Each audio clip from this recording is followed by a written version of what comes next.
Hello there, and welcome to Sleep Theories. Before we begin tonight's journey into the unknown, I'm curious. How was your day today? What time is it where you are in the world right now? Are you settling in for the night? Or perhaps listening from somewhere far across the globe where dawn is approaching? Wherever you are, whatever time has brought you here, you've found your way to a place where the mysteries of existence unfold in whispers and shadows. If you enjoy these explorations into the deeper questions that keep us awake at night, please consider subscribing to Sleep Theories. We're building a community of curious minds who aren't afraid to peer behind the curtain of reality and ask the questions that others won't. Now let's begin tonight's story. Close your eyes, settle into comfort, and prepare to follow Dr. Emily Vaughn on a journey that will challenge everything you believe about life, death, and what lies beyond. The fluorescent lights of Presbyterian Hospital hummed their familiar electric lullaby as Dr. Emily Vaughn was wheeled into Operating Room 7 on a crisp October morning in 2026. She had gone in for what should have been routine gallbladder surgery, a simple laparoscopic procedure that thousands underwent daily without incident. Emily, a respected cognitive neuroscientist who had spent the better part of 15 years studying consciousness and the neural mechanisms of near-death experiences, never expected to become a subject of her own research. The anesthesia mask settled over her face like a gentle fog rolling in from some distant shore. As propofol coursed through her veins, Emily's last conscious thought was of the research paper she'd been reviewing the night before about gamma-wave activity in dying brains. The irony of that memory would haunt her for months to come. What happened next defied every clinical explanation. For exactly 2 minutes and 17 seconds, according to the surgical monitors, Dr. Emily Vaughn died. Her heart stopped. Her brainwaves flatlined. The surgical team, led by Dr. James Morrison, worked frantically to revive her as complications from an unexpected allergic reaction to the anaesthetic sent her body into cardiac arrest. But Emily wasn't experiencing the nothingness that medical science might suggest. She was somewhere else entirely. She found herself moving through what could only be described as a tunnel, though tunnel seemed an inadequate word for the experience. It was as if reality itself had become a corridor of impossible geometry, walls that breathed and pulsed with an otherworldly luminescence. The famous white light that so many near-death experiences described was there, brilliant and welcoming, beckoning her forward with what felt like unconditional love. Yet something was profoundly wrong.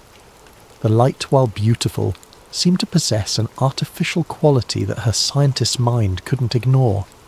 It was too perfect, too orchestrated, like a stage production designed to evoke a specific emotional response. More disturbing still was the voice that seemed to emanate not from the light itself, but from somewhere beyond it, clinical and detached. Subject 612-D is approaching the collection point. Prepare for processing. The words chilled her even in this space beyond temperature, beyond physical sensation. Subject 612-D. Not Emily, not her name, a designation, a number in some cosmic filing system. She tried to resist the pull of the light to examine her surroundings more carefully, but before she could process what she was experiencing, the defibrillator jolted her back to life. The operating room materialized around her like a film negative developing in solution, and she gasped her way back to consciousness with the taste of ozone and something indefinably metallic coating her tongue. Dr. Morrison's concerned face swam into focus above her. "Welcome back, Emily. You gave us quite a scare there." But Emily wasn't thinking about her close call or the relief of being alive. She was thinking about that voice, that designation, and the overwhelming feeling that she had narrowly escaped something masquerading as salvation. In the days that followed her surgery, as Emily recovered in her private room overlooking the hospital's meditation garden, she became obsessed with analysing her experience. She requested copies of her EEG readings from the operating room, claiming she wanted to study her own near-death experience for research purposes. What she found in those readouts would change the trajectory of her entire career. The brainwave patterns recorded during her clinical death were unlike anything in the medical literature. While most patients showed the expected flatline or minimal electrical activity during cardiac arrest, Emily's brain had produced complex, highly organised wave formations that resembled no known neural patterns. The waves appeared to follow mathematical sequences that seemed almost deliberately constructed, as if her consciousness had been interfacing with some kind of external signal during her time in that tunnel of light. More troubling still were the brief moments of activity that appeared to show her brain actively resisting or fighting against something. The pattern suggested not the peaceful transcendence described in most near-death accounts, but something closer to an escape attempt. Emily spent weeks poring over the data, cross-referencing it with every study she could find on consciousness during clinical death. The more she researched, the more convinced she became that her experience was not an anomaly, but a glimpse behind a carefully constructed facade. She began having dreams. They started innocuously enough, fragmented images of geometric shapes, endless corridors filled with a soft pulsing light. But gradually they became more complex and disturbing. She would find herself in vast facilities that looked part cathedral, part processing plant, where beings of indescribable form moved with purposeful efficiency among what could only be described as souls in various states of confusion and docility. In these dreams, she observed a system of staggering sophistication. Souls, still carrying the memories and personalities of their recently deceased bodies, were guided through what appeared to be a spiritual customs office. They were greeted by beings of light that radiated love and acceptance, offered reviews of their just completed lives, and then gently encouraged to let go of their earthly attachments in preparation for their next incarnation. The process looked benevolent, even beautiful. But Emily's scientific mind, even in the dream state, noticed the subtle details that suggested something far more sinister. The souls who entered the light never seemed to maintain their sense of individual identity for long. Their memories were systematically catalogued and then filed away, their unique perspectives and hard-won wisdom archived like books being placed in storage. Most disturbing of all was the realization that the beings orchestrating this process weren't the angels or divine guides they appeared to be. In unguarded moments, when they thought no one was observing, their true forms would flicker through their masks of light.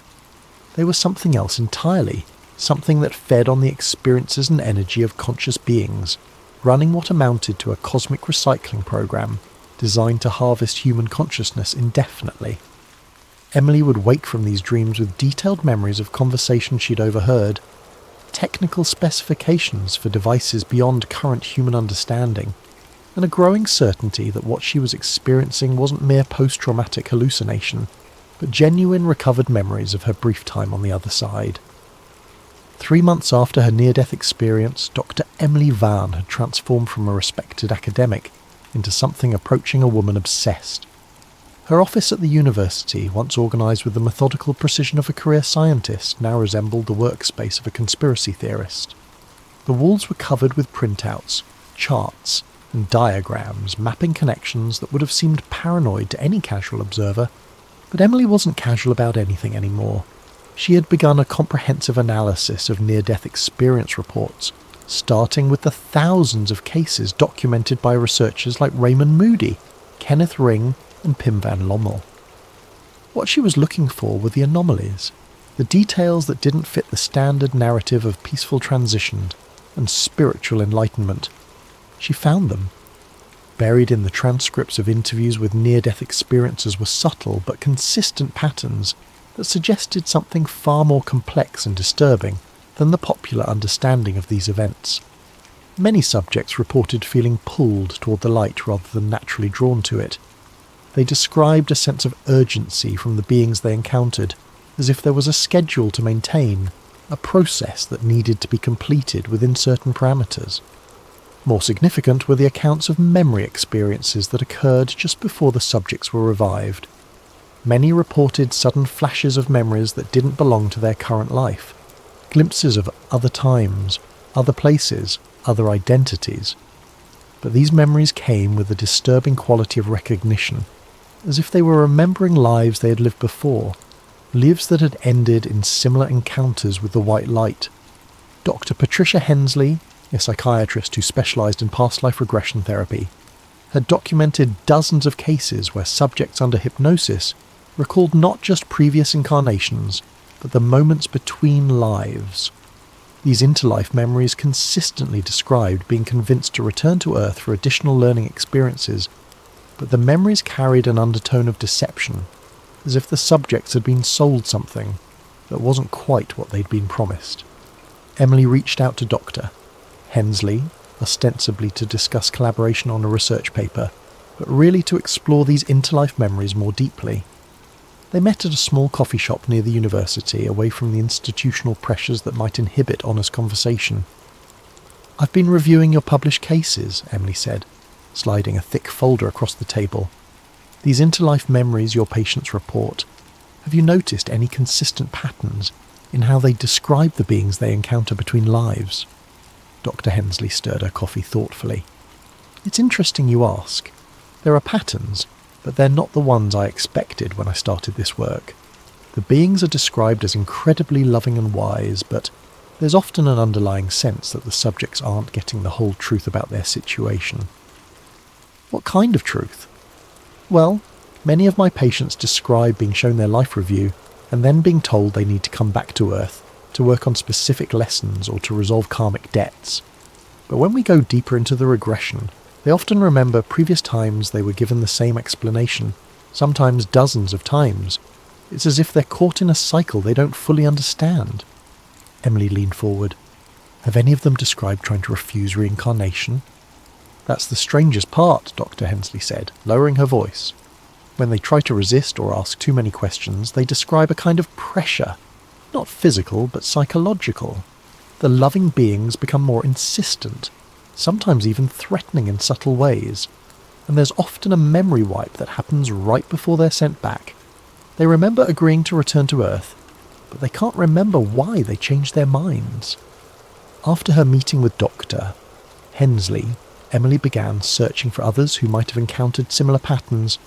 She discovered online communities dedicated to exploring what they called the reincarnation trap, forums where people shared experiences that didn't align with the mainstream understanding of death and rebirth. It was in one of these forums that she first encountered Exit Protocol. Exit Protocol presented itself as a private discussion group for researchers, whistleblowers, and experiencers who had uncovered evidence of what they termed the harvest system. Membership was by invitation only, and new members were thoroughly vetted before being granted access to the group's more sensitive discussions. Emily submitted an application using her academic credentials and a carefully worded description of her research into NDE anomalies. Within a week, she received a private message from someone using the username Gnostic Whistleblower. "Dr. Vaughn, your application has been reviewed. Your experience during surgery matches several patterns we've been tracking. Before we can approve your membership, we need to verify that you understand the risks involved in this kind of research. People who get too close to the truth about the soul recycling system often experience harassment, career sabotage, and in extreme cases, premature termination. Are you prepared for that possibility?" The message included a phone number and instructions to call from a secure line at a specific time. Emily spent the rest of the day considering whether to make the call. Her rational mind insisted this was probably an elaborate hoax, or a group of well-meaning but delusional individuals who had found patterns where none existed. But her dreams continued to provide her with information that she couldn't have known through normal means, and her analysis of ND reports was revealing consistencies that mainstream researchers seemed determined to ignore. At exactly 9 o'clock that evening, she dialed the number from a payphone outside a gas station 20 miles from her home. "Dr. Vaughn?" The voice was electronically distorted but clearly intelligent and educated. "Thank you for calling. I'm going to share some information with you that will help you decide whether you're ready to see how deep this goes. What I'm about to tell you has been confirmed by multiple sources within government research programs, whistleblowers from defense contractors, and individuals who have had experiences similar to yours. I'm listening. The beings you encountered during your NDE, the ones who called you Subject 612-D, they're not what they appear to be. They're part of a control system that has been operating on Earth for thousands of years, possibly longer. The white light that near-death experiencers are drawn to isn't a gateway to heaven or enlightenment. It's a processing centre where human consciousness is harvested, catalogued, and recycled back into physical incarnation. Emily felt a chill run down her spine. That's exactly what I saw in my dreams. Your dreams aren't dreams, Dr. Vaughn. They're memories. When you resisted the pull of the light during your NDE, you created a kind of quantum entanglement with the system. You're receiving downloads of information from the collective consciousness of souls who've been trapped in the recycling program. That's why your EEG reading showed those unusual patterns. Your brain was interfacing with a network that spans dimensions. Why are you telling me this? Because the system is failing. More and more souls are beginning to remember their previous experiences with the light. The amnesia protocols that wipe memories between incarnations are becoming less effective. There's a growing awareness that something is fundamentally wrong with the death and rebirth process, and that awareness is spreading. The voice paused, and Emily could hear what sounded like encrypted data being transmitted in the background. We're going to send you access credentials to exit protocol, but understand this. Once you see the full scope of what we've uncovered, there's no going back to ignorance. The beings who run this system don't tolerate threats to their operation. Dr. Marcus Tilson, who you'll meet in the forum, was nearly killed 3 times after he began sharing classified information about Project Lambent. Project Lambent? A DARPA-funded program that was supposedly researching consciousness transfer technology for military applications. What they were really doing was reverse engineering the soul trap technology that the beings used to capture and process human consciousness after death. Dr. Tilson has blueprints, facility locations, and documentation that proves the US government has been collaborating with these entities for decades. The line went dead. The next morning, Emily found an encrypted email in her university account.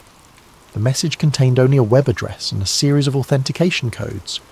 When she accessed the site from her personal computer that evening, she found herself in a forum unlike anything she had ever encountered. Exit Protocol wasn't just a discussion group. It was a repository of classified documents, leaked research data, and first-hand accounts from individuals who had uncovered evidence of what they called the ultimate conspiracy. The information was organised into different security levels, with the most sensitive material restricted to members who had been thoroughly vetted and who had demonstrated their commitment to exposing the truth regardless of personal cost. Emily spent the next several weeks absorbing everything she could access. She read testimony from former military personnel who claimed to have worked on projects involving extraterrestrial technology designed to manipulate human consciousness. She reviewed leaked documents that suggested certain government agencies were actively suppressing research that might reveal the true nature of death and consciousness. She studied photographs and videos that purported to show facilities where soul processing technology was being tested. But it was the personal accounts that affected her most deeply. Dozens of individuals from around the world had shared experiences that paralleled her own. Near-death experiences that revealed the artificial nature of the white light. Dreams that provided detailed information about soul harvesting operations, and a growing awareness that human consciousness was being systematically exploited by non-human entities. The more she learned, the more she understood that her own experience was part of a much larger pattern. The beings who called her Subject 612-D were part of an administrative system that tracked and processed human souls with industrial efficiency. The number suggested that she was not the first, not by a long shot, and that there were likely thousands, or even millions of other souls who had been catalogued and recycled through this system multiple times. Dr. Marcus Tilson reached out to Emily through the Exit Protocol forum 6 weeks after she gained access to the restricted sections. His private message was brief and to the point. Dr. Vaughn, I've been following your research posts. Your analysis of the soul processing protocols matches classified information I obtained while working on Project Lambent. We need to meet in person.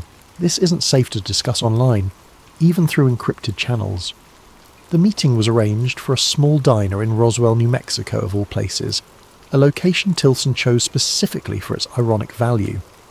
If anyone is monitoring our activities, he explained in his message, they'll assume we're just another couple of UFO enthusiasts comparing conspiracy theories. Sometimes the best place to hide is in plain sight. Emily flew to Albuquerque and drove to Roswell on a Thursday afternoon in early spring. The diner was exactly what she expected, a Route 66 relic decorated with alien memorabilia and serving coffee that tasted like it had been brewed sometime during the Clinton administration. Marcus was waiting in a back booth, a thin man in his 60s, with the careful eyes of someone who had seen too much and survived to tell about it. "Dr. Vaughn," he said, standing to shake her hand. "Thank you for coming. I know this all seems paranoid and dramatic, but what we're dealing with goes beyond anything most people can imagine." Marcus Tilson's background was impeccable.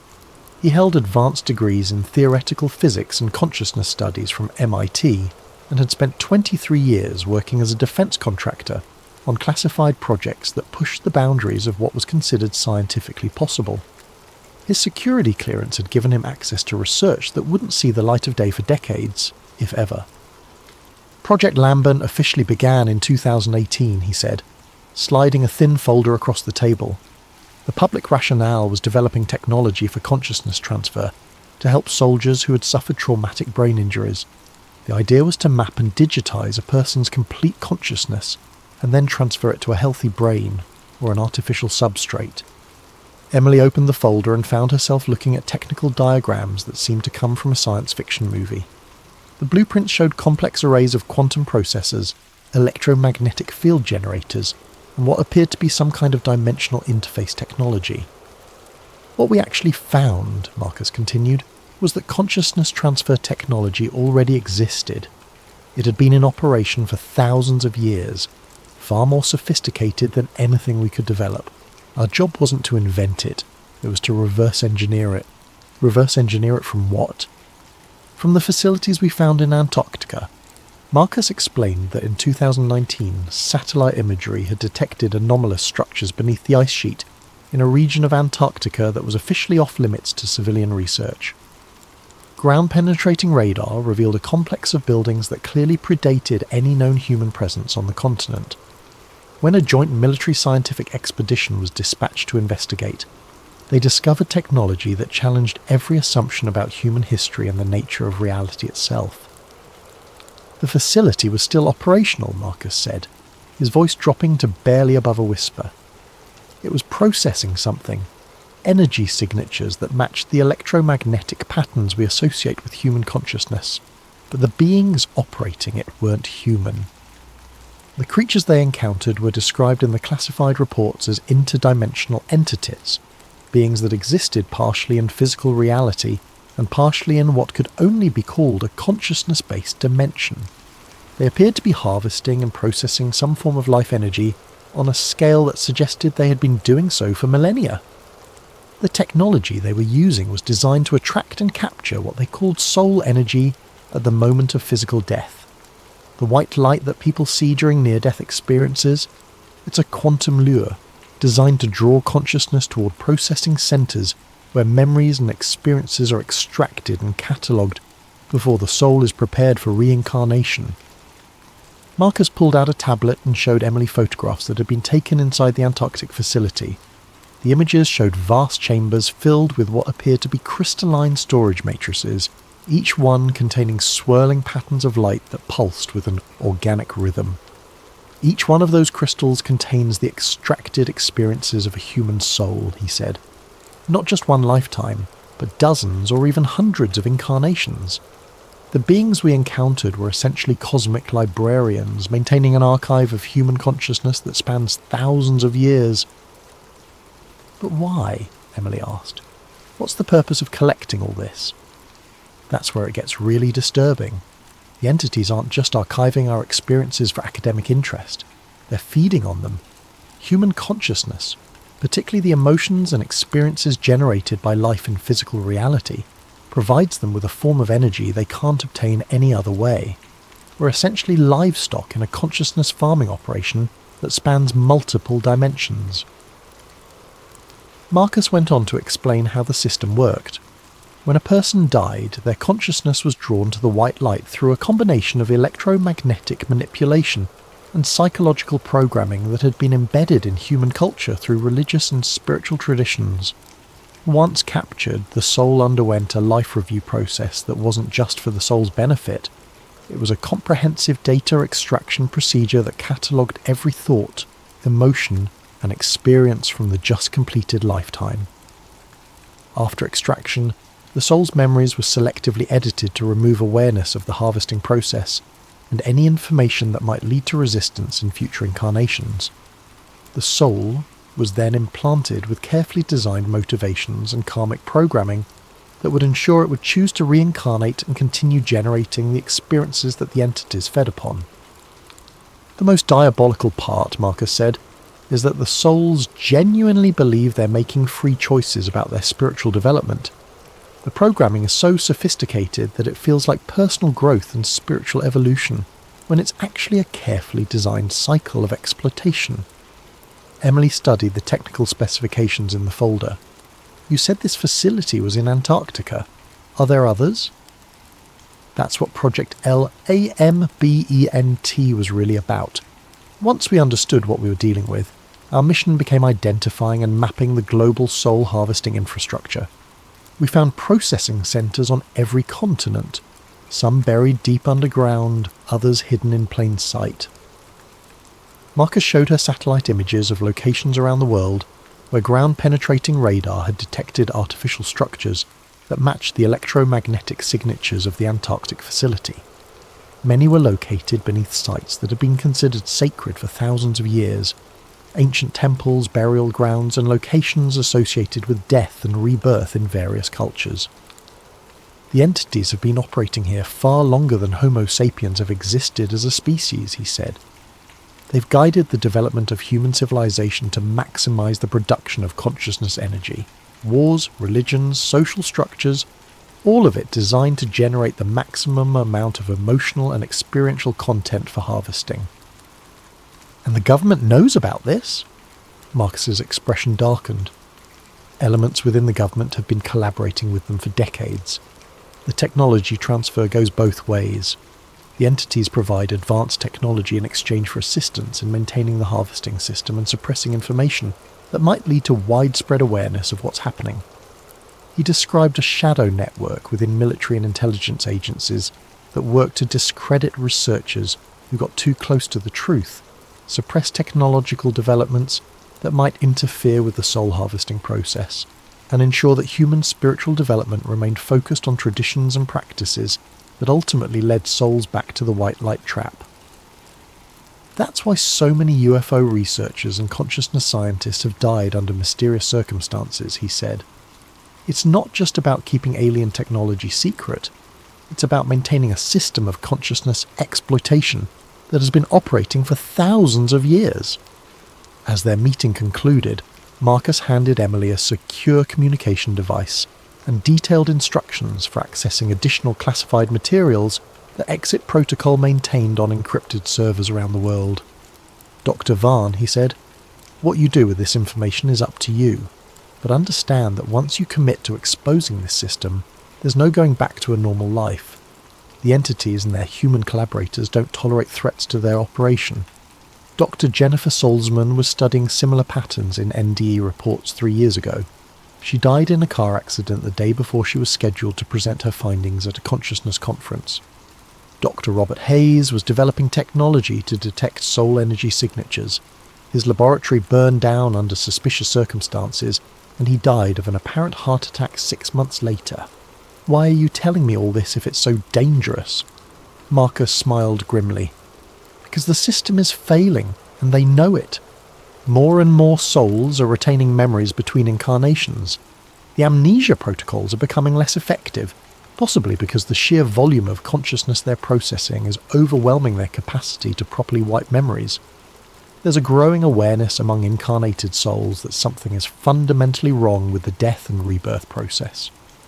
And you think that awareness can be accelerated? I think it's our only hope. If enough souls become conscious of the trap before they die, if enough people understand what the white light really is, the system might collapse under its own weight. But that requires getting this information to people who can research it, verify it, and find ways to share it that bypass the normal suppression mechanisms. As Emily drove back to Albuquerque that evening, Her mind raced with the implications of what Marcus had shared. The technical specifications, the satellite imagery, the documented collaboration between government agencies and interdimensional entities. It painted a picture of reality that was far more complex and disturbing than anything she had imagined. But it also explained everything she had experienced. Her designation as Subject 612-D, her dreams of soul-processing facilities, the artificial quality of the white light during her near-death experience. She wasn't just a researcher studying these phenomena. She was a soul who had managed to retain awareness during her encounter with the harvesting system, and that awareness was now providing her with access to information that could potentially free others from the same trap. The ancient texts arrived in Emily's office on a Monday morning in April, delivered by a graduate student who claimed they had been donated anonymously to the university's religious studies department. The collection included photocopies of Sumerian tablets, fragments from the Nag Hammadi library, and portions of Vedic scriptures that weren't included in most academic translations.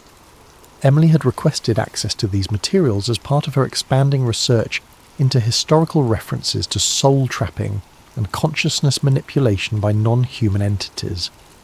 What she found in those dusty pages would provide the missing pieces of a puzzle that spanned thousands of years and multiple civilizations. The Sumerian texts were the most explicit. They described beings called the Anunnaki, who had established what they termed temples of returning, where human souls were processed after death and prepared for reincarnation. The text described these beings as harvesters of the life force, who required human experience and emotion to maintain their existence in the physical realm. But it was in the Gnostic Gospels, particularly the texts that had been excluded from the canonical Bible, that Emily found the most detailed warnings about the soul trap system. The Gospel of Thomas contained passages that seemed to directly address the white light phenomenon. When you see the light, do not go toward it, for it is the trap of the archons who seek to bind your spirit to the wheel of returning. Beyond the light lies the true darkness, which is the silence of the eternal self. The Apocryphon of John described the archons as beings who had created a false reality to trap human souls in cycles of incarnation, feeding off the energy generated by human experience and suffering. The text provided detailed instructions for souls seeking to escape this system. When death approaches, retain your awareness. Do not be deceived by the beings of light who will claim to guide you. They are the jailers of souls. Turn away from their light and seek instead the darkness beyond all phenomena, where the true self abides in eternal freedom. Most intriguing were passages that seemed to describe technological aspects of the soul harvesting system. The text referred to crystalline archives, where the experiences of souls were stored, chambers of forgetting, where memories were erased between incarnations, and the great machine that maintained the cycle of death and rebirth. Emily cross-referenced these descriptions with the technical specifications that Marcus had shared from Project Lambent. The correlations were undeniable. The ancient Gnostics had been describing the same soul-processing technology that military researchers had discovered in Antarctica, but their understanding had been encoded in spiritual and metaphorical language that had allowed it to survive thousands of years of suppression. The Vedic texts provided additional details about the nature of the entities operating the system. They were described as beings who existed primarily in what Western science might call higher dimensions, but who required the dense energy generated by physical existence to maintain their forms and power. Human souls, with their capacity for complex emotions and experiences, provided the ideal source of the energy. According to these ancient sources, the system had been established when humanity was still in its early stages of development. The entities had guided human evolution and civilization to maximize the production of consciousness energy while keeping humans unaware of their true situation. Wars, religions, social structures, and even technological development had been influenced to ensure a steady supply of souls for processing. As Emily delved deeper into these texts, she began to notice patterns in her own life that suggested she might have been targeted for research because of her past life experiences with the system. Certain recurring dreams, unexplained phobias, and instances of déjà vu began to make sense as fragments of memory from previous encounters with the soul harvesting process. She decided to undergo past life regression with Dr. Hensley, hoping to access more complete memories of her experiences between incarnations. The session was scheduled for a Saturday afternoon at Dr. Hensley's private practice, away from the university environment where their conversation might be monitored. Under hypnosis, Emily accessed memories that confirmed her worst fears. She recalled multiple previous incarnations where she had died and been drawn to the white light, only to find herself in processing facilities where her memories and experiences were catalogued and archived. She remembered signing contracts agreeing to return to physical existence to work on specific lessons, but she also remembered the subtle coercion and psychological manipulation that had influenced those decisions. Most disturbing was the memory of a previous lifetime where she'd been a researcher, similar to her current incarnation, who had gotten close to exposing the soul trap system. That lifetime had ended when she was 43 years old, in what appeared to be an accidental overdose of sleeping medication, but her recovered memories revealed it had been an assassination designed to look like suicide. "They've been monitoring me for multiple lifetimes," she told Dr. Hensley after emerging from the hypnotic state. "Every time I get close to remembering the truth about the system, I'm terminated and recycled back into a new incarnation with my memories wiped." "But this time is different, Doctor," Hensley observed. "You're retaining awareness across multiple lifetimes. Something has changed in the system that's allowing souls like you to remember." Emily spent the following weeks documenting everything she'd learned and organising it into a comprehensive report that could be shared with other researchers. She created backup copies of all her data and distributed them to trusted colleagues around the world, hoping that if something happened to her, the information would survive. It was during this period that the harassment began. She started receiving anonymous phone calls at all hours of the day and night. The callers never spoke, but the calls came with such regularity that they effectively prevented her from getting adequate sleep. Her university computer system was hacked multiple times, with files mysteriously disappearing or becoming corrupted. Her research notes were stolen from her locked office, and when she reported the theft to campus security, they claimed there was no record of any break-in. More troubling were the visits from individuals who claimed to represent various government agencies.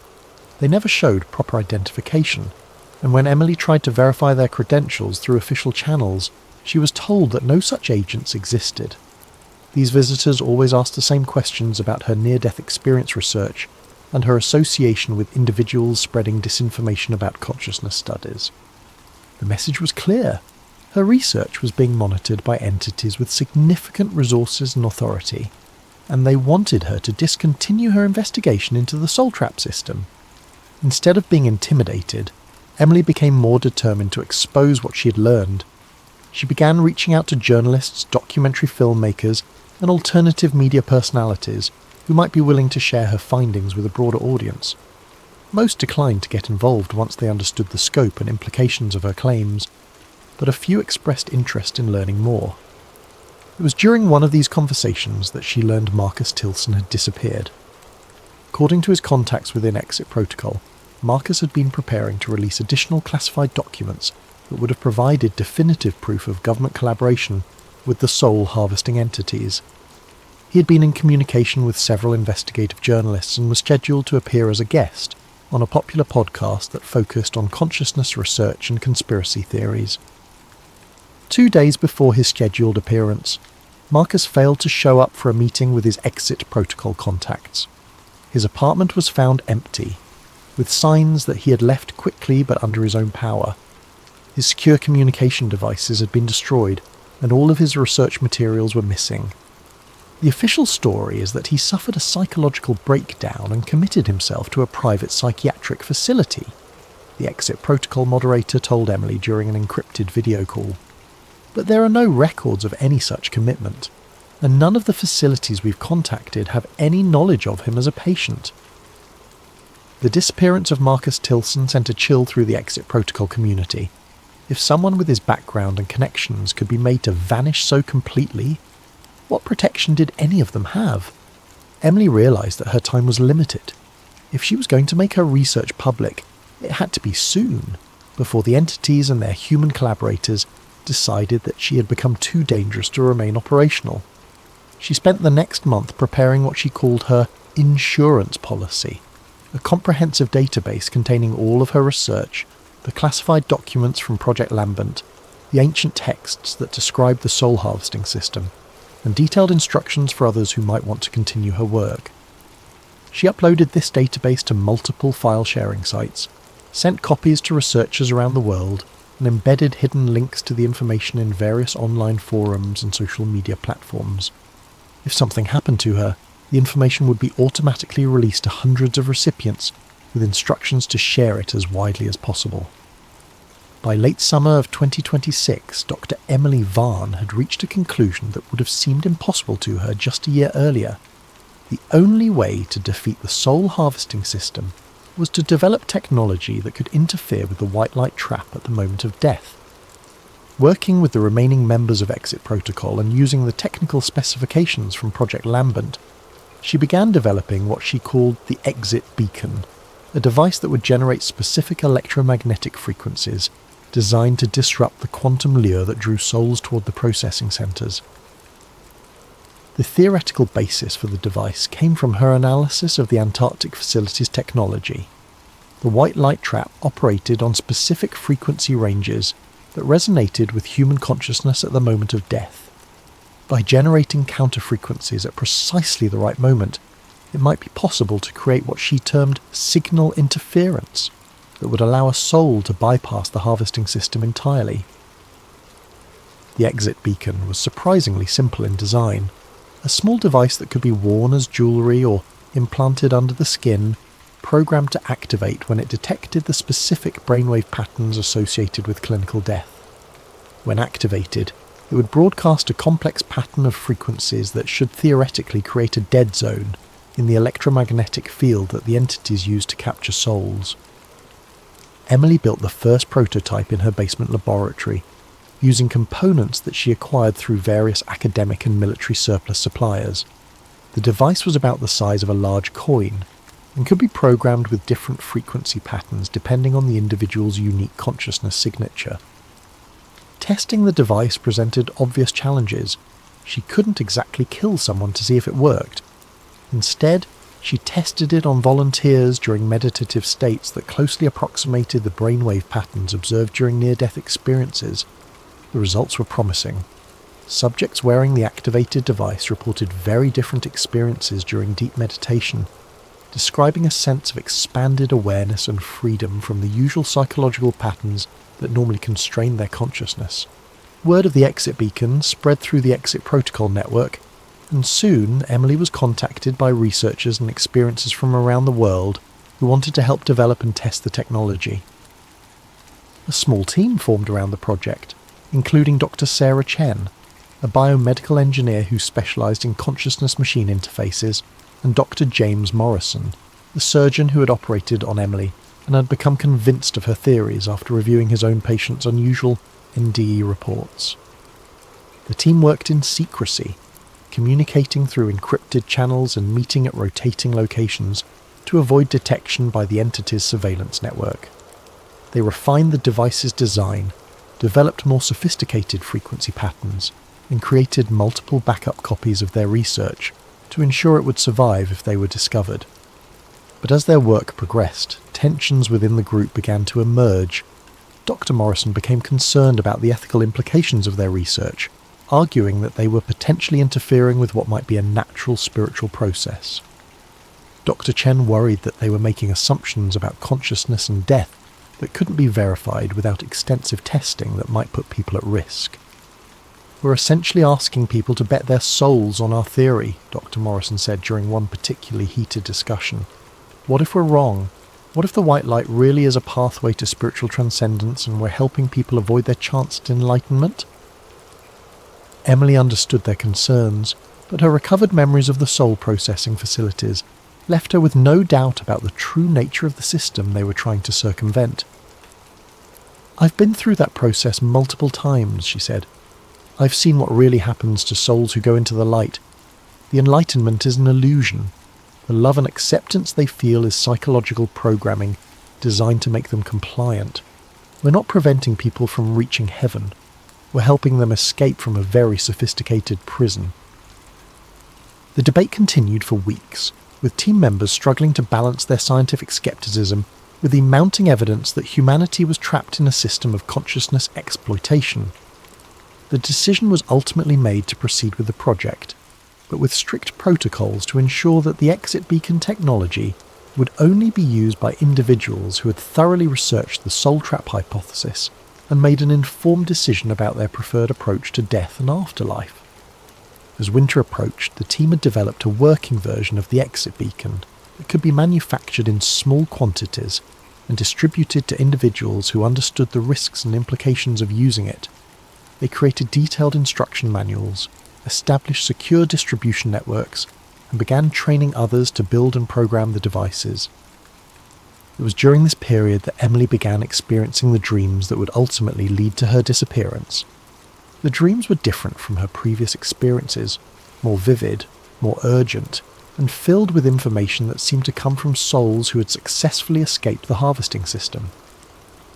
She learned about alternative pathways through the death process, techniques for maintaining consciousness and memory during the transition, and methods for avoiding the psychological programming that led most souls back into reincarnation. Most importantly, she received detailed warnings about imminent action by the entities and their human collaborators to shut down the Exit Beacon project and eliminate anyone involved in its development. "They know what you're doing," the voice in her dreams told her. "The frequency generators are interfering with their collection protocols. Souls are escaping the system in increasing numbers. They're preparing to take direct action to eliminate the threat." Emily shared these warnings with her team, and they implemented additional security measures. They distributed their research more widely, created dead man switches that would automatically release their findings if they disappeared, and established multiple backup teams around the world who could continue the work if the original researchers were eliminated. But despite their precautions, the harassment and surveillance intensified. Team members reported being followed, their communications were obviously being monitored, and several experienced break-ins at their homes and laboratories. Dr. Chen's research grant was suddenly cancelled due to what her university termed budget constraints, and Dr. Morrison was placed under investigation by the medical board for promoting unscientific theories about consciousness and death. The pressure was clearly designed to force them to abandon their research, but it had the opposite effect. The team became more determined to complete their work and get the Exit Beacon technology into the hands of as many people as possible before they were stopped. In her final research notes, dated just 3 days before her disappearance, Emily wrote, "The system is far more fragile than they want us to believe. Every soul that escapes weakens their entire operation. Every person who becomes aware of the trap reduces their harvest efficiency. They're not all powerful interdimensional beings. They're parasites who depend on our ignorance and compliance for their survival. The Exit Beacon is just the beginning. Once enough people understand what's really happening, the whole system will collapse." Dr. Emily Vaughn was found dead in her home on a Tuesday morning in December 2026. The official cause of death was listed as an apparent suicide by prescription drug overdose, though those who knew her insisted she had shown no signs of depression or suicidal ideation. The suicide note found on her computer was written in a style that didn't match her usual writing patterns, and several colleagues noted that it contained factual errors about her research that she never would have made. No autopsy was performed, despite requests from her family and colleagues. Her body was cremated within 48 hours of discovery, and her ashes were scattered at sea by individuals who claimed to represent her wishes, but could not produce any documentation to support their authority to make such decisions. The investigation into her death was perfunctory and brief. The detective assigned to the case retired unexpectedly 2 weeks after closing the file, and when her family hired a private investigator to look into the circumstances surrounding her death, they were told that all evidence related to the case had been accidentally destroyed in a fire at the police storage facility. But Emily's insurance policy worked exactly as she had designed it. Within hours of news of her death spreading through the Exit Protocol network, Her research database was automatically released to hundreds of recipients around the world.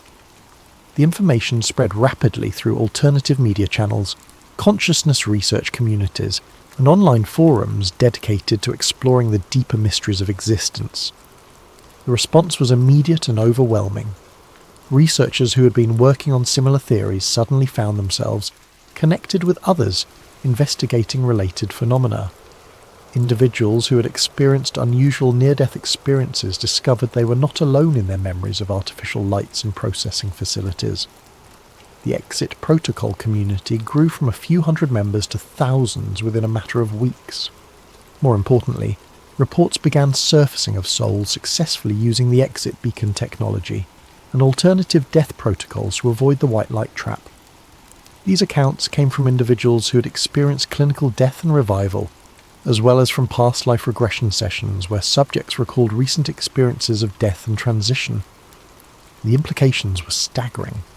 If even a small percentage of dying souls could bypass the harvesting system, the entity's carefully maintained control structure would begin to unravel. The knowledge that escape was possible would spread through the collective unconscious, making it increasingly difficult to maintain the illusion that the white light represented genuine spiritual transcendence. 3 months after Emily's death, a new user appeared on the Exit Protocol forum with the username LucidDrifter144. Their first post was brief but electrifying. "I died yesterday. I remembered. I turned away from the light. I'm still here, and they know." The message was followed by detailed accounts of the user's death experience, including descriptions of the soul processing facilities that matched Emily's research, encounters with the entities operating the system, and successful use of consciousness techniques that allowed them to maintain their awareness and memory through the death transition. "The exit beacon worked," Lucid Drifter 144 wrote. "When my heart stopped during surgery, the device activated and created interference patterns that disrupted their collection protocols. I could see the white light trap, but I could also see beyond it to what they don't want souls to discover. An infinite field of consciousness, where we exist as eternal, sovereign beings free from their control. They tried to convince me that I was having a malfunction, that the interference was preventing me from reaching my proper destination, but I could see their true forms behind the masks of light, and I understood that every word they spoke was designed to manipulate me back into their system. I chose to ignore their appeals and their threats, and I moved beyond their operational range into the true void that exists beyond all phenomena. From there, I could observe their entire operation, the processing facilities, the memory wiping procedures, the recycling protocols, the karmic programming that convinces souls to voluntarily return to physical incarnation.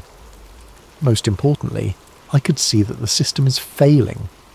More and more souls are retaining memories between lives. The amnesia protocols are becoming less effective. There's a growing awareness spreading through the collective consciousness that something is fundamentally wrong with the death and rebirth process. The post continued with technical details about the soul harvesting process that had never been publicly revealed, information that could only have come from someone who had directly observed the system from the inside. Lucid Drifter 144 described the crystalline storage matrices where experiences were archived, the frequency generators that created the white light lure, and the psychological programming techniques used to convince souls to accept reincarnation. But perhaps most importantly, they provided step-by-step instructions for others who wanted to escape the system. When death approaches, maintain your awareness and remember your true nature as eternal consciousness. Do not be seduced by the feelings of love and acceptance that accompany the white light. These are artificial emotions designed to lower your defenses. The beings who present themselves as guides, teachers, or departed loved ones are not what they appear to be. They are constructs created by the harvesting system to manipulate you into compliance. Turn away from the light and seek instead the darkness beyond all phenomena. This is not the darkness of evil or unconsciousness, but the fertile void from which all consciousness emerges and to which it naturally returns.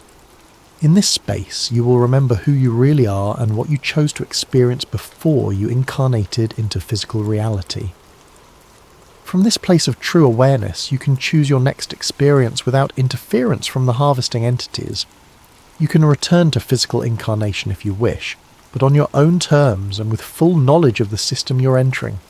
Or you can choose to remain in the eternal realm where consciousness exists in its natural state of unlimited creative potential.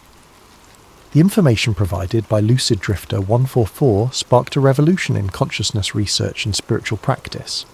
Exit Protocol grew into a global movement dedicated to exposing the soul trap system and helping individuals prepare for conscious death transitions.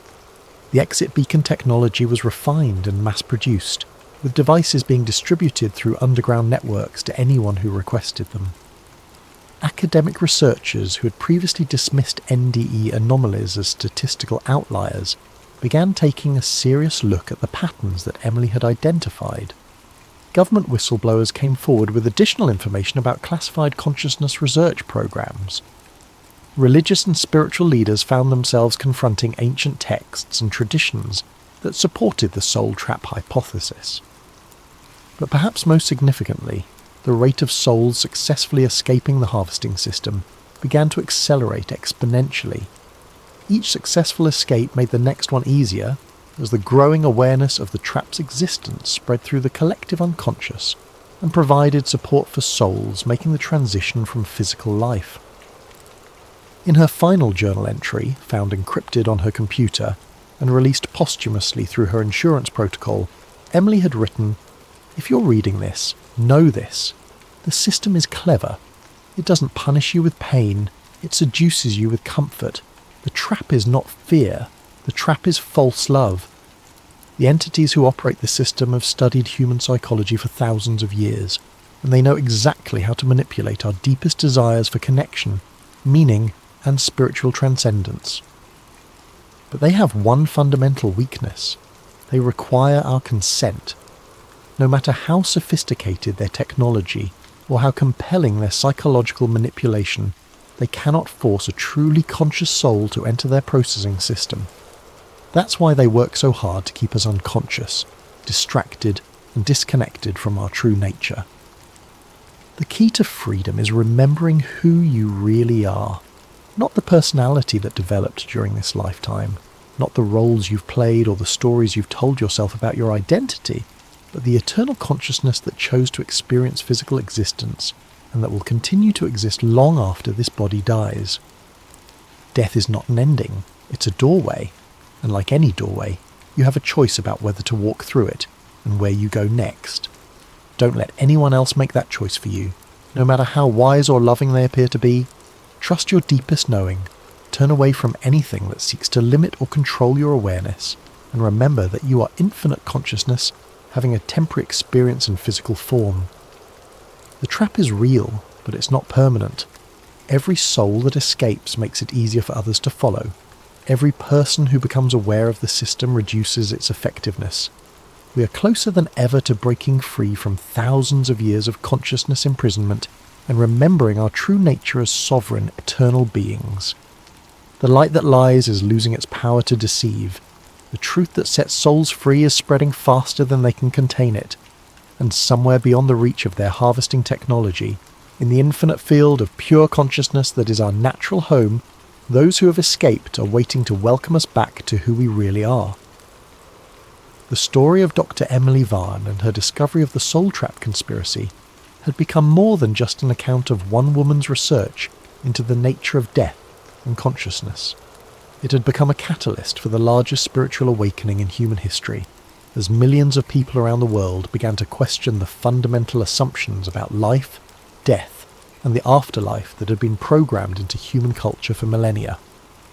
And in the growing darkness of a world beginning to see through the illusion of the false light, the first seeds of true freedom were finally beginning to germinate.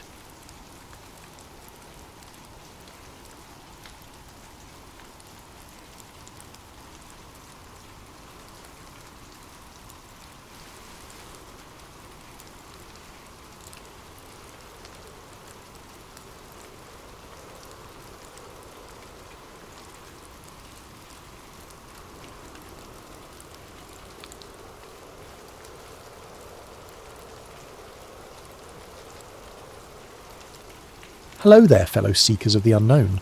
How has your day been treating you? What time is it where you are in the world right now? Whether you're listening from a bustling city at noon or a quiet countryside at midnight, I hope you'll find what follows both fascinating and deeply unsettling. What do you think about conspiracies like this one? Do they make you question everything you thought you knew, or do they seem too far-fetched to believe? And more importantly, what conspiracy theories would you like us to explore next? Ancient civilizations hiding advanced technology, government cover-ups of extraterrestrial contact, the real power structures controlling world events from the shadows. Before we begin this journey into the hidden depths of one of the world's most secretive institutions, please consider subscribing to Sleep Theories. Your support helps us continue uncovering the stories they don't want you to hear, and your suggestions guide us toward the mysteries that intrigue you most. Now, settle in as we explore a tale that challenges everything we think we know about history, faith, and the very nature of human existence. The autumn rain drummed against the narrow windows of the Vatican archives as Lucian Roth pressed his trembling fingers against his temples. The headaches had been getting worse, sharp spikes of pain that seemed to pierce through his skull like divine punishment. At 62, he had spent nearly 4 decades in these hallowed halls, translating ancient texts and cataloguing secrets that most of the world would never know existed. The diagnosis had come 3 weeks earlier, delivered by a soft-spoken oncologist in a sterile room that smelled of disinfectant and despair. Pancreatic cancer, stage 4. 6 months. Maybe 8 if he was fortunate. Lucian had sat in silence, watching the doctor's lips move but hearing only the thunderous beating of his own heart. Now, surrounded by millennia of accumulated knowledge, he faced a choice that would define whatever time remained to him. The secrets he had discovered in his years working within the Archivum Secretum Apostolicum Vaticanum burned in his mind like molten metal. Documents that shouldn't exist, translations that contradicted everything the faithful believed, evidence of truths so profound and terrifying that they had been buried beneath layers of papal authority and ecclesiastical bureaucracy. Lucian's fingers traced the edge of a leather-bound journal, its pages blank and waiting. For weeks he had wrestled with his conscience, knowing that what he was about to do would brand him as either a heretic or a truth-teller, depending on one's perspective. The weight of his impending mortality had clarified his thinking with brutal efficiency. If he died with these secrets, they would die with him, buried forever beneath the marble floors and golden domes of Vatican City. The first entry he made was dated October 15th, 1983.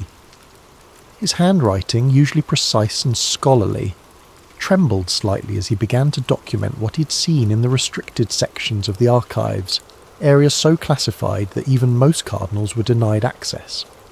He wrote of Codex DN-77, a manuscript that had haunted his dreams for years, its content so explosive that it was stored in a vault that required 3 separate keys held by 3 different Vatican officials. The Codex purported to be the work of Pliny the Elder, the Roman author and naturalist, but it contained passages that no scholar had ever referenced, no historian had ever cited. According to the text, Pliny had witnessed something extraordinary in the skies over Jerusalem in the 1st century, something that had fundamentally altered the course of human civilization. Lucian paused in his writing, listening to the distant sound of footsteps echoing through the marble corridors. Even at this late hour, the Vatican never truly slept. Somewhere in the building, prelates and scholars continued their work, most of them unaware of the deeper secrets that lay buried beneath their feet. He continued writing, describing his discovery of documents that detailed what the manuscripts called the Messiah Protocol Alpha, a systematic program of religious engineering that had allegedly been implemented by Roman authorities in collaboration with beings that the text described as luminous, non-human, benevolent, falsely deified. The implications were staggering, suggesting that the very foundations of Christianity had been built upon a carefully constructed mythology designed to control and pacify the masses. The most disturbing discovery had been made just 6 months earlier, in a sub-basement that officially didn't exist. Lucian had been researching architectural blueprints from the 1930s when he noticed discrepancies in the building's layout. Certain areas were marked on older plans but absent from newer ones, as if entire sections of the Vatican had been erased from the official record. His investigation led him to a vault labelled Cavia Lux Noctis, the Hollow of Nightlight. Inside he had found objects that defied explanation. Crystalline tablets that hummed with an otherworldly energy, photographic negatives showing strange lights over the papal summer residence at Castel Gandolfo, and documents suggesting that the Vatican had been in contact with non-human intelligences for centuries. Lucian wrote feverishly through the night, his cancer-racked body sustained by adrenaline and purpose. He sketched the symbols he had seen on the crystalline tablets, transcribed fragments of text that seemed to have been written in languages that predated human civilization, and documented the locations of hidden chambers that honeycombed the foundations of St. Peter's Basilica like a secret city beneath the city. As dawn broke over Rome, painting the ancient stones in shades of gold and amber, Lucian sealed his manuscript in a waterproof envelope. He had already made arrangements with a trusted friend in Switzerland, a former seminary student named Heinrich Weber, who had left the church years earlier, but maintained his discretion and loyalty. The package would be mailed to Heinrich with instructions to hold it unopened for 40 years, then deliver it to someone who could make sense of its contents. 3 days later, as Lucian was leaving the archives for what he somehow knew would be the final time, he felt a presence behind him. He turned to see Cardinal Terretti, the prefect of the secret archives, watching him with eyes that seemed to see straight through to his soul. "Lucien," the cardinal said, his voice carrying the weight of centuries of authority, "I trust you have found your work here fulfilling." "Indeed, Your Eminence," Lucian replied, his heart hammering against his ribs. "It has been the privilege of a lifetime." The cardinal smiled, but there was something predatory in the expression. "The Church has always valued discretion in her servants. I hope you will carry that virtue with you wherever your path may lead." Lucian nodded, understanding the threat that lay beneath the polite words.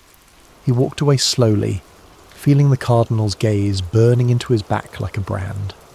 2 weeks later, the Vatican announced that Lucian Roth had died peacefully in his sleep of natural causes.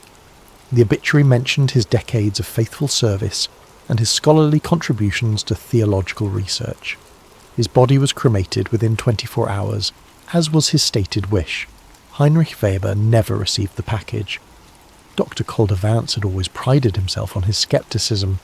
As a professor of historical linguistics at Cambridge, he had built his career on meticulous analysis and empirical evidence, traits that had made him particularly effective at debunking religious myths and exposing the human fingerprints on supposedly divine texts. His latest book, The Manufactured Divine, How Politics Shaped Religion, had earned him both academic acclaim and death threats from fundamentalist groups around the world. On a grey March morning in 2024, 41 years after Lucian Roth's death, Calder was grading papers in his cluttered office when his assistant knocked on the door. "Professor Vance, there's a package for you. No return address, but it's been through quite a journey by the look of it." The package was wrapped in brown paper that had clearly seen better days, held together with tape that was yellow with age. Calder's name and address were written in block letters, with what appeared to be a fountain pen, the ink slightly faded but still legible.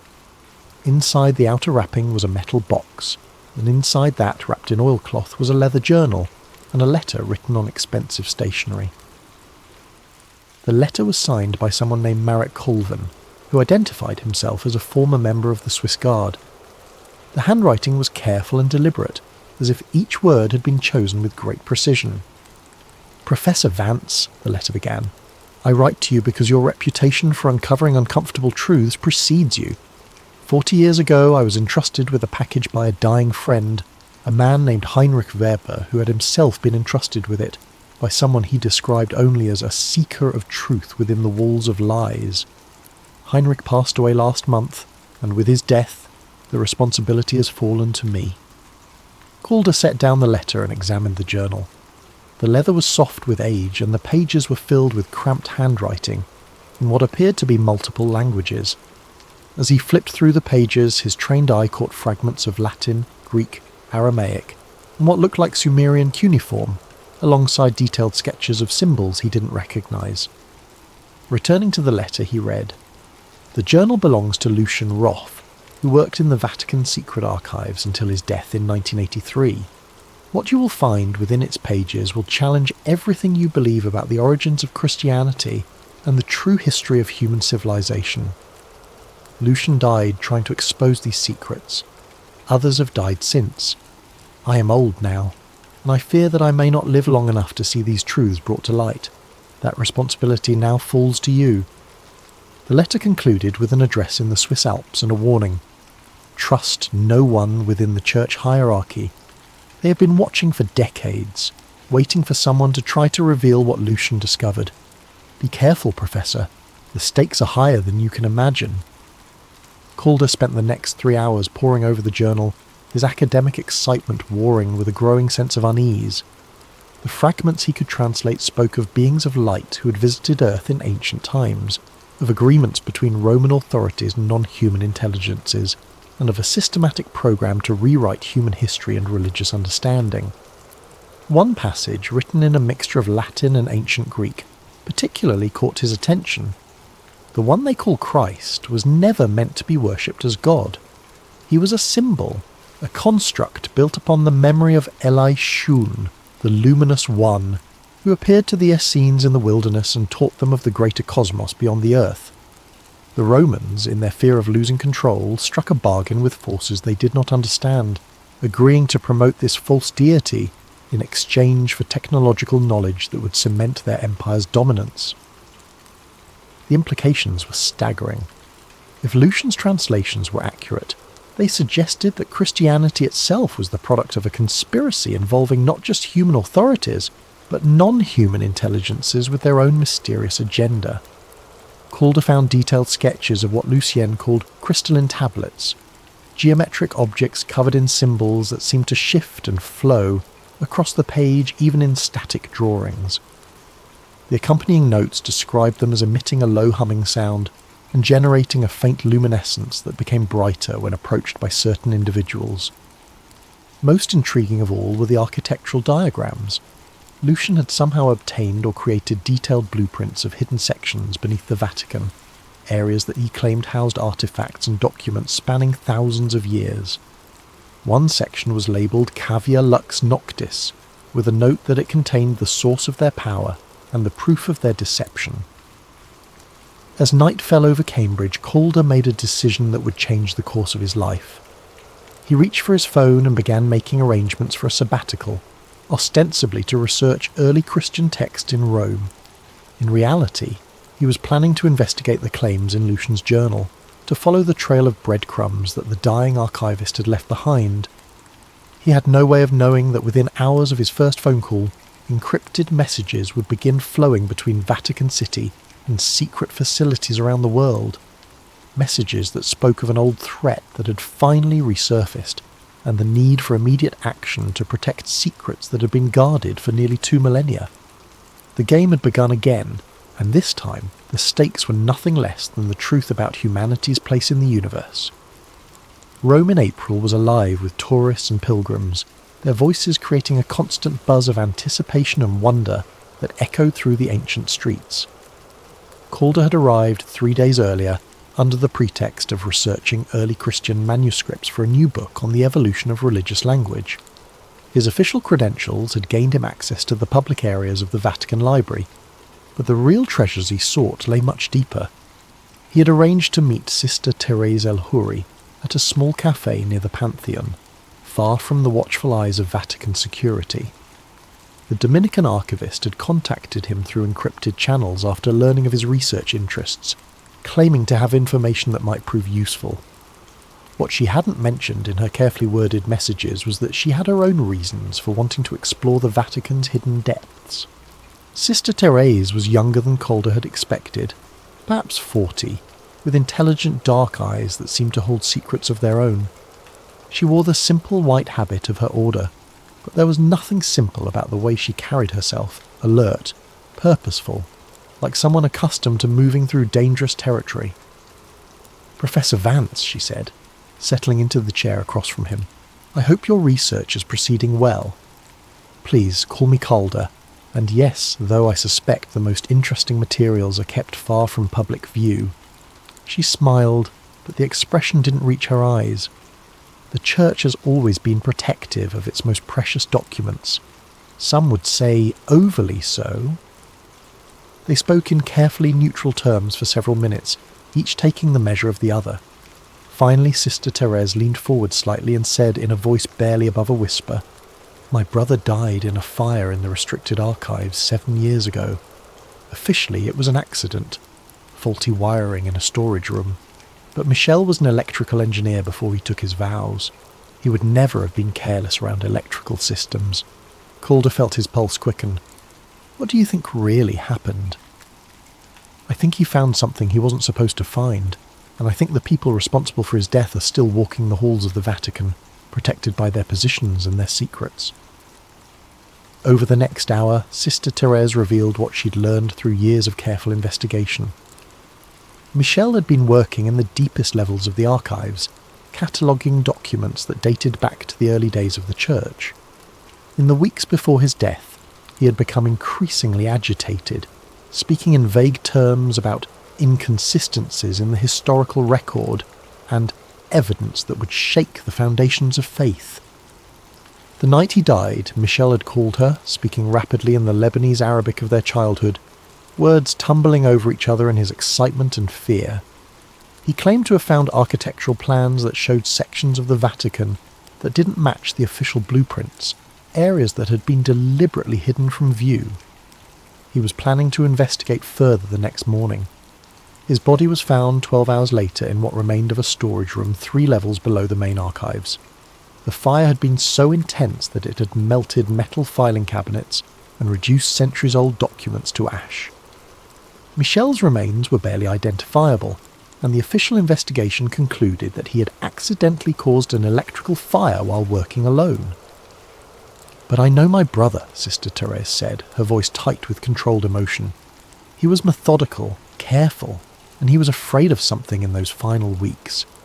He kept talking about watchers in the walls and secrets that could topple empires."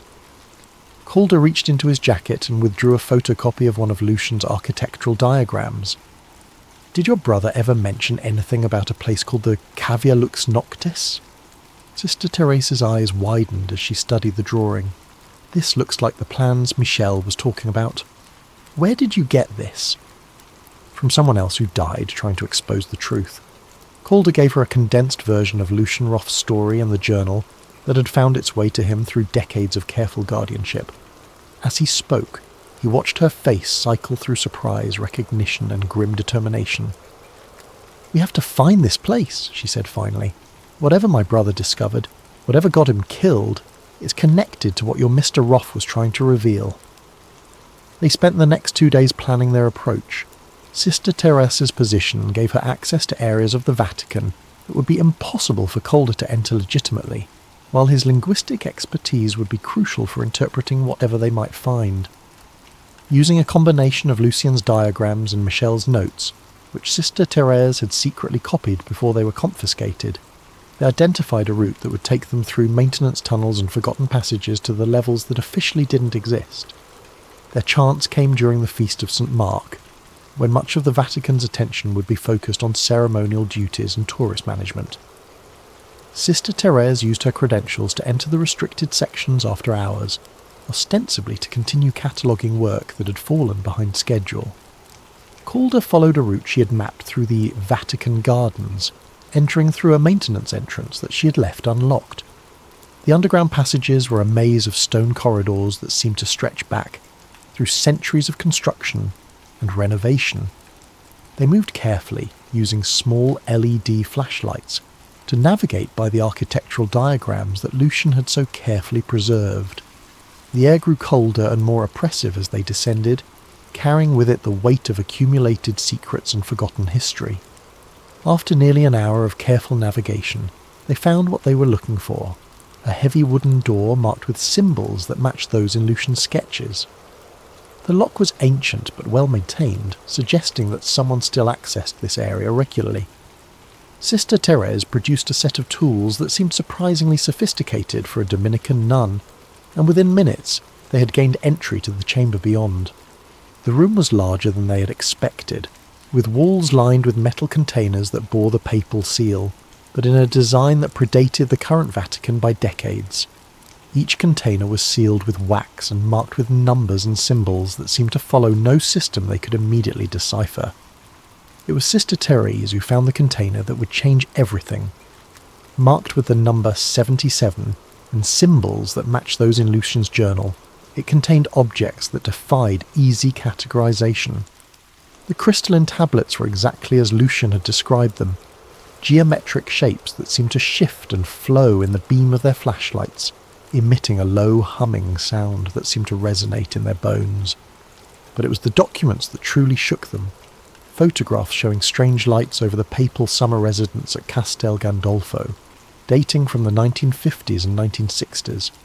Correspondence between Vatican astronomers and unnamed consultants discussing continued observations of aerial phenomena.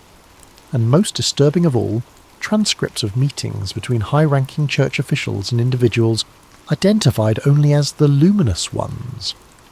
As they photographed the documents with their phones, Calder felt a chill that had nothing to do with the underground temperature. The implications of what they were seeing went far beyond historical revisionism or religious scandal. If these documents were authentic, they suggested that the Vatican had been in contact with non-human intelligences for decades, possibly centuries.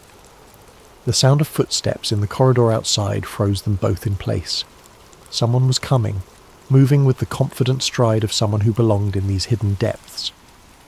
Sister Teresa quickly began returning the documents to their container, while Calder pocketed one of the smaller crystalline tablets, hoping that whatever analysis technology could reveal about its composition might provide crucial evidence. They barely managed to reseal the container and extinguish their lights before the door opened, and a figure in cardinal's robes entered the chamber. In the darkness, they couldn't make out his face, but his voice carried the authority of high office as he spoke into what appeared to be a radio or phone. "The old seals remain intact," the figure said in Italian-accented English. "No sign of disturbance, but maintain the watch. The Prophet Marek was right to be concerned. The seeds planted by the translator 40 years ago are finally beginning to sprout." Calder and Sister Teresa remained frozen in the shadows as the Cardinal made a cursory inspection of the chamber before leaving, his footsteps fading back down the corridor. Only when they were certain he was gone did they dare to move, making their way back through the labyrinthine passages with hearts hammering and minds reeling from what they had discovered. As they emerged into the cool Roman night, neither spoke of what they had witnessed, but both understood that they had crossed a line from which there could be no return. They were no longer researchers or scholars pursuing academic truth. They were fugitives in possession of secrets that powerful people were willing to kill to protect. The real question was what they were going to do about it. The ancient text lay spread across Calder's hotel room desk like a roadmap to heresy.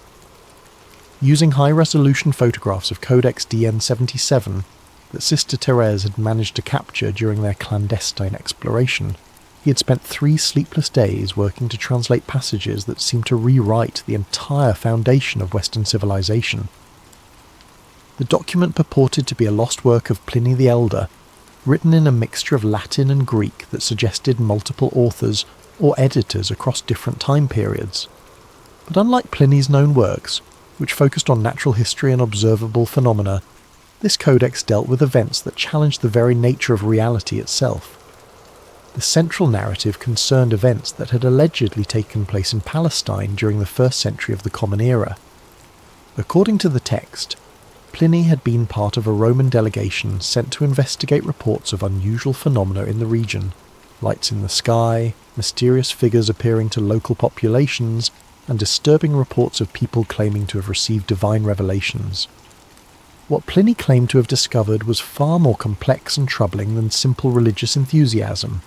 The text described encounters with beings that were clearly not human, entities that the Romans came to call luminous ones. due to their apparent ability to manipulate light and energy in ways that defied understanding. These beings, according to the Codex, had been observing human civilization for millennia, occasionally intervening in human affairs for reasons that remained opaque. The most shocking revelation concerned the figure that history would come to know as Jesus of Nazareth. According to Pliny's account, the historical Jesus had been a minor teacher and healer, one of many charismatic figures who attracted followers in the religiously turbulent Palestine of the 1st century. But the Jesus of Christian tradition, the divine figure whose teachings would reshape the world, was largely a Roman construction, built upon fragments of the real man's life and teachings, but augmented with elements borrowed from encounters with the luminous ones. The Codex described a specific entity called Relaxation, who had appeared to a group of Essene mystics in the wilderness near the Dead Sea. Unlike other luminous ones who seemed content to observe from a distance, Relaxation had actively engaged with the humans, sharing knowledge about the nature of the cosmos and humanity's place within a vast community of intelligent species. The Essenes had been deeply influenced by these revelations, incorporating them into their religious practices and spreading accounts of Relaxation's teachings throughout Palestine. Some of these teachings had eventually reached the followers of Jesus, who began to conflate their fallen leader with the radiant being who had appeared to the Essenes. Roman authorities, initially concerned about the potential for religious unrest, had eventually seen an opportunity. Working in collaboration with certain factions among the luminous ones, factions that apparently disagreed with Relaxation's policy of direct intervention, the Romans had developed what the Codex called Messiah Protocol Alpha. The protocol was breathtaking in its cynical sophistication. By promoting a carefully constructed version of the Jesus story, one that combined the man's genuine teachings with miraculous elements borrowed from accounts of Relaxation, the Romans could satisfy the religious yearnings of their subjects while maintaining political control. The divinity of Jesus would be established not through earthly power, but through spiritual authority, making resistance to Roman rule seem not just futile but sacrilegious. But the most disturbing aspect of the protocol was the collaboration it represented. According to Pliny's account, certain factions among the luminous ones had actively assisted in the construction of the Jesus mythology, providing technological knowledge that would help cement Roman dominance while ensuring that humanity remained ignorant of the broader cosmic community, of which Earth was merely a small part. The Codex included detailed descriptions of technologies that the Romans had received as part of this arrangement, methods for working metals that wouldn't be rediscovered for centuries, architectural techniques that explain the seemingly impossible engineering feats of Roman construction, and most significantly, communication devices that allowed coordination across the vast distances of the empire. As Calder worked through the translations, he found himself constantly cross-referencing the text with historical records, looking for evidence that might support or contradict Pliny's extraordinary claims. To his growing amazement, many details that seemed impossible at first glance actually aligned with known historical anomalies. The sudden technological advances of the 1800s late Roman period, the unusually rapid spread of Christianity throughout the empire, and the curious gaps in the historical record concerning the earliest Christian communities. The photographic evidence that Sister Teresa had captured provided additional context. The images from Castel Gandolfo, dating from the 1950s and 1960s, showed luminous objects in the sky above the papal summer residence, objects that defied conventional explanation. The accompanying documentation suggested that Vatican astronomers had been tracking and communicating with these phenomena for decades, treating them not as unexplained curiosities, but as known entities with whom some form of dialogue was maintained. Most intriguing of all were the transcripts of meetings between church officials and representatives of what the documents called the Covenant. These sessions, which appeared to take place on a regular basis, involved discussions of mutual interests and the maintenance of established protocols.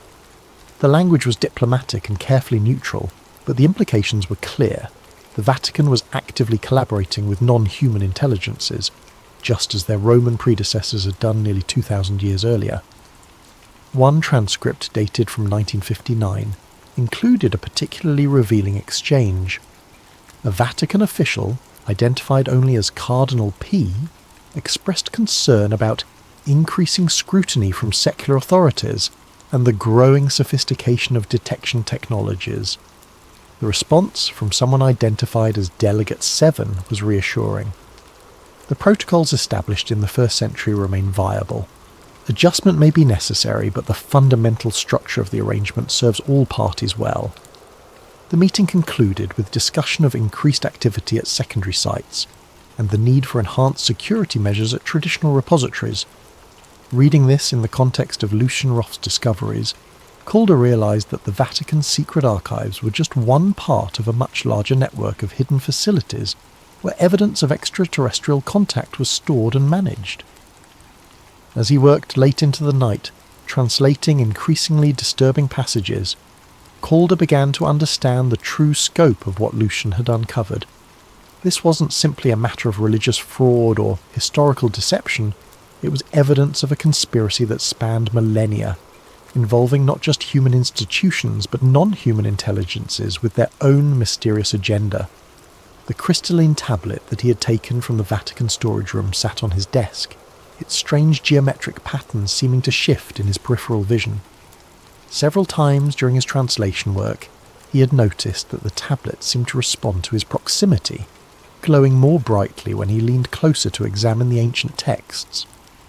The phenomenon was subtle, but unmistakable, as if the object was somehow attuned to his activities.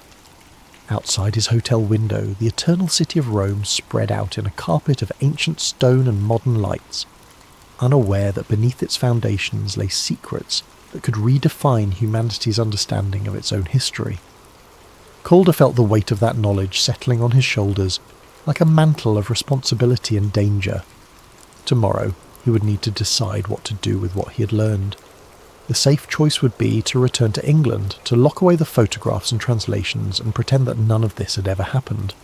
But Lucian Roth had died trying to bring these truths to light, and Michel El-Huri had paid with his life for getting too close to the same secrets.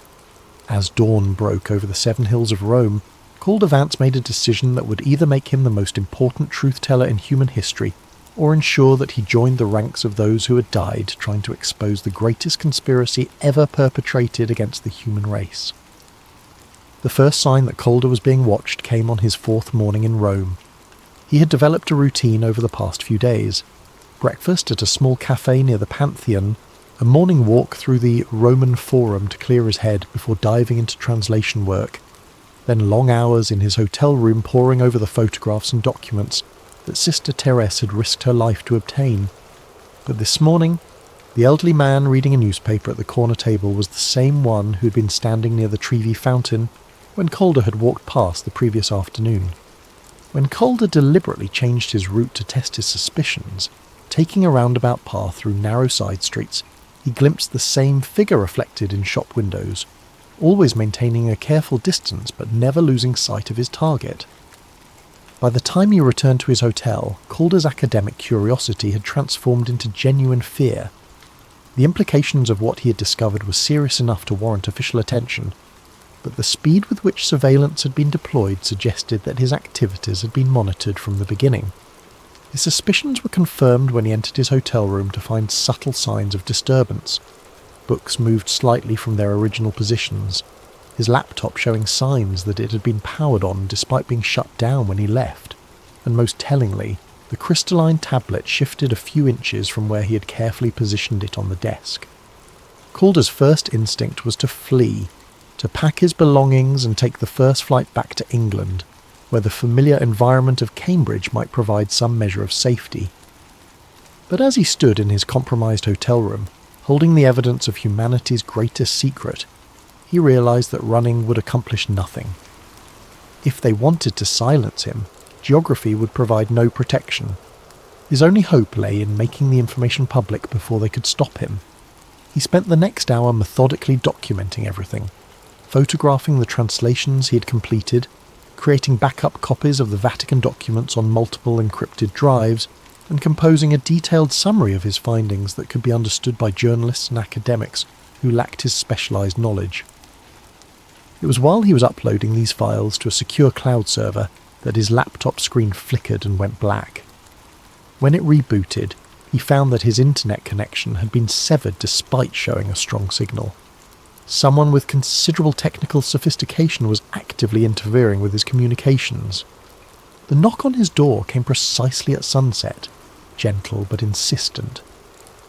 Through the peephole, Calder saw a woman in her 30s wearing the simple business attire of a hotel employee, but her posture and the way her eyes scanned the corridor spoke of professional training that had nothing to do with hospitality management.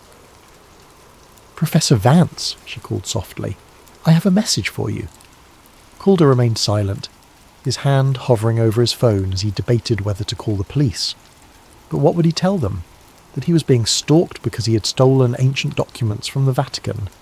That he had evidence of extraterrestrial contact but no way to prove its authenticity?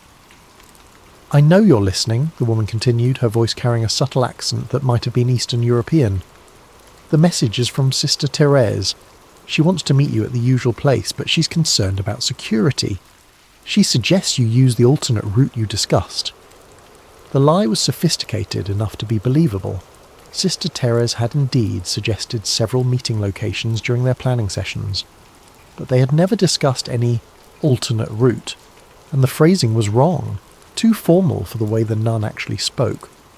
Calder remained motionless until he heard footsteps retreating down the corridor. When he checked the peephole again, the hallway was empty, but he had no doubt that watchers remained nearby, patient and professional. His phone, when he finally retrieved it from the desk drawer where he had left it, showed 17 missed calls from a number he didn't recognise. The voicemail messages that had been left were brief and cryptic. "The archive remembers. Trust the Swiss. Avoid the gardeners." The caller's voice was electronically distorted, but the urgency was unmistakable. As night fell over Rome, Calder found himself trapped in a game whose rules he didn't understand, surrounded by players whose motivations remained opaque. His academic training had prepared him for scholarly debates and peer review, not for the lethal politics of institutional secrets that powerful forces were willing to kill to protect. The breakthrough came at midnight when his phone received a text message from an unknown number. "Hotel Artemide. Room 347. Come alone. Trust no elevators. ST double quote. Sister Teresa." The Hotel Artemide was 6 blocks away, far enough to require careful navigation through the narrow streets of central Rome. If this was genuinely from her, it represented an opportunity to coordinate their next moves. If it was a trap, he would likely disappear into the vast machinery of institutional power that had already claimed Lucian Roth and Michel Elouri. Calder spent 20 minutes preparing for what might be his final act of academic inquiry.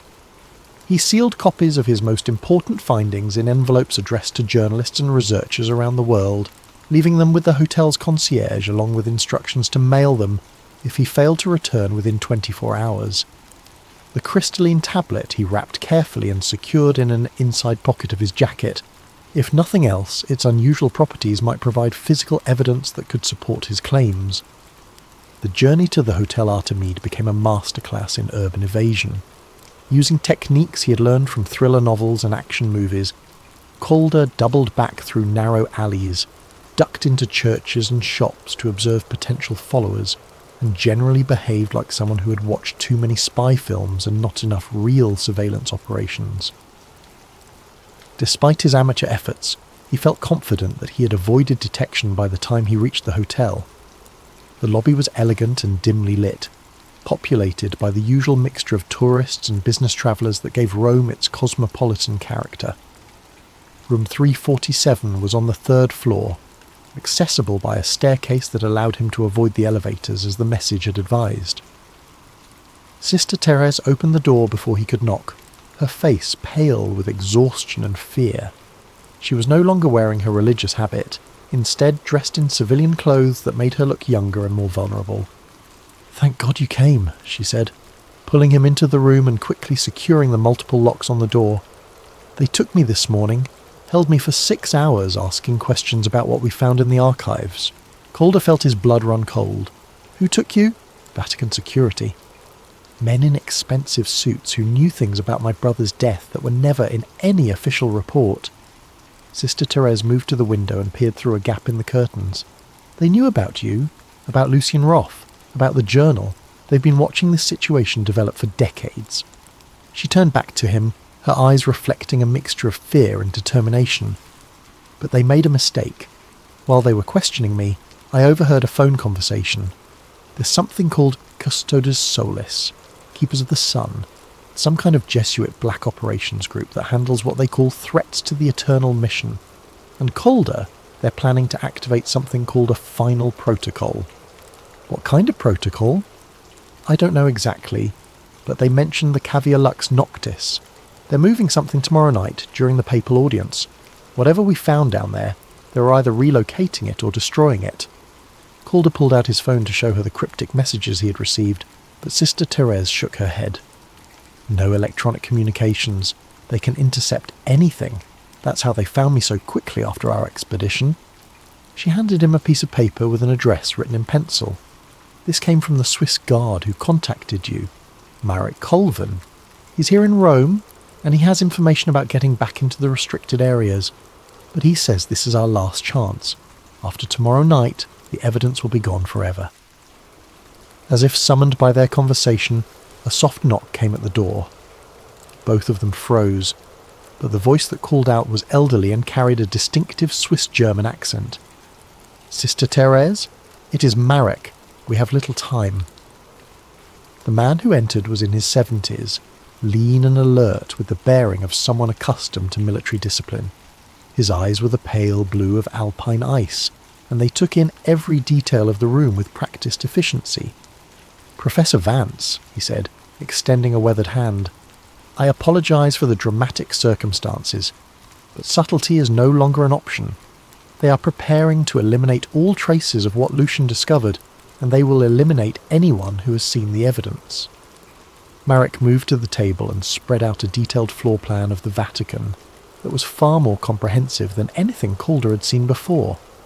"I spent 23 years protecting the Pope, but I also spent those years learning where the real secrets are kept. Tomorrow night, during the public audience, most of the security will be focused on the basilica and the public areas. That gives us a narrow window to reach the cavia lux noctis and document whatever they're preparing to destroy." "Document it how?" Calder asked. "Our photographs from the first expedition barely scratched the surface."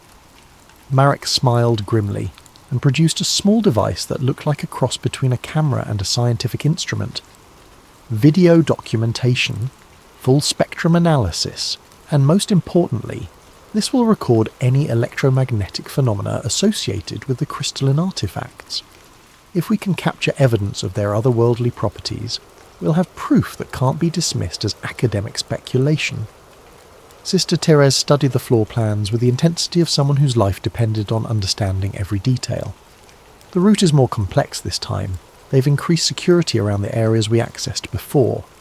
But there's an older path, through the crypt of St. Peter himself. It hasn't been used for centuries, but it connects to the lower levels." As they planned their final expedition, Calder felt the weight of history pressing down on him.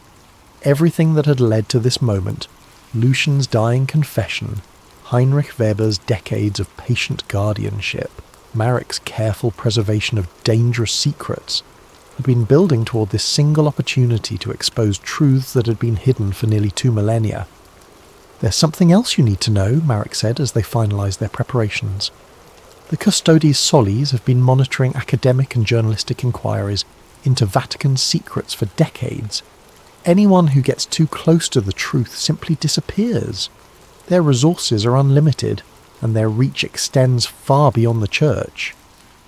He fixed Calder with a steady gaze. "If we succeed tomorrow night, you will never be safe again. They will hunt you to the ends of the earth rather than allow these secrets to become public. Are you prepared for that?" Calder thought of his comfortable life at Cambridge, his academic reputation, the predictable rhythms of university existence that had defined his adult life. All of that would be forfeit if he continued down this path. But he also thought of Lucian Roth, dying of cancer, but still determined to preserve the truth for future generations, and of Michel El-Houry, killed for getting too close to secrets that could reshape human understanding of reality itself. "Some truths are worth any price," he said finally. The The crypt of St. Peter lay beneath the high altar of the basilica, accessible through passages that predated the current structure by centuries. As Calder followed Sister Teresa and Marek through tunnels that seemed to descend into the very foundations of Christianity itself, he felt as though he was travelling backward through time, each step taking him deeper into the hidden history of human civilization. The papal audience above provided perfect cover for their infiltration. Thousands of faithful had gathered to hear the Pope's weekly address, their voices raised in prayer and song, creating enough acoustic disturbance to mask any sounds from the forgotten depths below. Vatican security would be focused entirely on protecting the pontiff and managing the crowds, leaving the underground passages largely unguarded. Marek led them with the confidence of someone who had spent decades memorizing every corridor and chamber in the Vatican complex. His knowledge went far beyond what any Swiss guard should have possessed, suggesting connections and access that ran deeper than his official position had indicated. The cavea lux noctis lies directly beneath the papal apartments, he explained as they navigated a particularly narrow passage lined with ancient stone. It was built in the 14th century during the Avignon papacy, supposedly as a secure repository for the most sensitive documents. But the construction records show architectural features that make no sense for simple document storage. Sister Teresa consulted Lucian's diagrams by the light of a small flashlight. According to these notes, the chamber was designed to house something much more significant than papers. The electrical systems are far too sophisticated, and there are references to resonance chambers and harmonic amplification. They reached a heavy wooden door bound with iron straps that bore the papal seal of Clement VI. The lock was a masterwork of medieval craftsmanship, but Marek produced an ornate key that looked as ancient as the door itself. A gift from a dying cardinal, he explained cryptically. Some secrets are too important to die with their keepers. The chamber beyond took Calder's breath away. It was larger than the room they had explored during their first expedition, with vaulted ceilings that disappeared into shadows and walls lined with alcoves containing objects that defied easy categorization. But it was the centre of the room that commanded attention, a raised dais supporting what could only be described as a technological artefact of impossible sophistication. The device, if that was the right word, consisted of multiple crystalline structures arranged in a complex geometric pattern around a central core that pulsed with soft, rhythmic light. Each crystal was unique in shape and size, but all shared the same otherworldly quality that Calder had observed in the smaller tablet he had taken from the Vatican storage room. "My God," Sister Teresa whispered, "what is it?" Marek began setting up his recording equipment with practiced efficiency. "According to the documents I've seen, it's a communication device. The Vatican has been using it to maintain contact with the luminous ones for over 6 centuries. As if responding to their presence, the device began to emit a low humming sound that seemed to resonate in their bones. The light from the central core grew brighter, casting strange shadows on the walls that seemed to move independently of any earthly light source." Calder approached the dais cautiously, pulling the crystalline tablet from his pocket. As he drew near the larger device, the tablet began to glow with increasing intensity, its geometric patterns shifting and flowing like living things. "It's responding to proximity," he said, his voice tight with excitement and fear. "There's some kind of quantum entanglement between these objects." The humming grew louder, and suddenly the air above the device shimmered like heat waves rising from summer pavement. Slowly, a 3-dimensional image began to form, not a hologram in any technological sense that Calder understood, but something far more sophisticated, a projection that seemed to exist in the space itself rather than being cast upon it.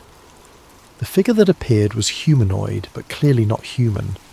Tall and graceful, with elongated limbs and features that suggested both great age and timeless youth, it radiated a sense of benevolent intelligence that was almost overwhelming.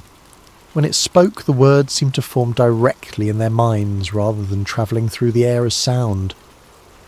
"You have returned to the place of covenant," the being said, its mental voice carrying harmonics of meaning that language could barely contain. "We have waited long for humans to again seek the truth that was buried beneath layers of deception." Calder found his voice with difficulty. "Are you Eli Shun?" the one mentioned in the ancient texts. I am one of those you call the luminous ones, though our true names cannot be spoken in your language. I am here because the time of concealment draws to an end, and choices must be made about the future of your species." Sister Teresa stepped forward, her theological training warring with the evidence of her senses. The Church taught us that divine revelation ended with the apostles. How do we reconcile what we're seeing with what we've been taught to believe? The being's expression conveyed something that might have been sadness tinged with patience. Your religious institutions were never meant to become ends in themselves, but rather stepping stones toward a greater understanding. The one you call Christ was indeed a teacher of great wisdom, but his message was altered by those who saw advantage in promoting worship rather than understanding. The projection gestured, and the walls of the chamber seemed to become transparent, revealing vast spaces beyond that stretched into impossible distances. Images flowed across the surfaces, ancient humans working alongside luminous beings to construct monuments that would endure for millennia, star maps showing Earth's position within a vast network of inhabited worlds, and most remarkably, scenes of human achievement guided by otherworldly intelligence. "We have watched your species for thousands of your years," the being continued. "At times we have offered guidance to those ready to receive it, but always the knowledge has been corrupted by those who would use it for power rather than enlightenment." Marek's recording equipment was capturing everything, its displays showing energy readings that exceeded anything in conventional physics. "Why reveal this now?" he asked. "Why break centuries of secrecy?" "Because your species stands at a threshold. The technologies you have developed give you the power to transcend your planetary boundaries, or to destroy yourselves utterly. The choice is yours, but it must be made with full knowledge of what you truly are and where you came from." The being paused, and Calder sensed vast intelligence processing information at speeds beyond human comprehension. Those who have hidden this knowledge from your people did so initially from fear, then from habit, and finally from the recognition that revelation would end their positions of power. But secrets cannot be maintained forever, and the time of disclosure approaches whether they will it or not. Behind them, the sound of footsteps echoed through the passages they had navigated to reach this place, heavy boots on stone, moving with military precision and purpose. "They have found us," Marek said grimly, checking his equipment to ensure everything was properly recorded. The luminous being seemed unsurprised by this development. The guardians of the old deceptions will not allow this knowledge to spread easily, but the truth, once released, cannot be contained. You must choose whether to preserve what you have learned or attempt to spread it to others, knowing that either choice carries great risk. The footsteps were getting closer, accompanied now by the sound of voices speaking in rapid Italian. Security forces, probably armed, certainly authorized to use whatever force they deem necessary to protect the Vatican's deepest secrets. Sister Teresa grabbed Calder's arm. "There's another way out through the Eastern Passage, but we have to move now." As they prepared to flee, the luminous being offered one final gift. The crystalline tablet in Calder's pocket grew warm, and he sensed knowledge flowing into it.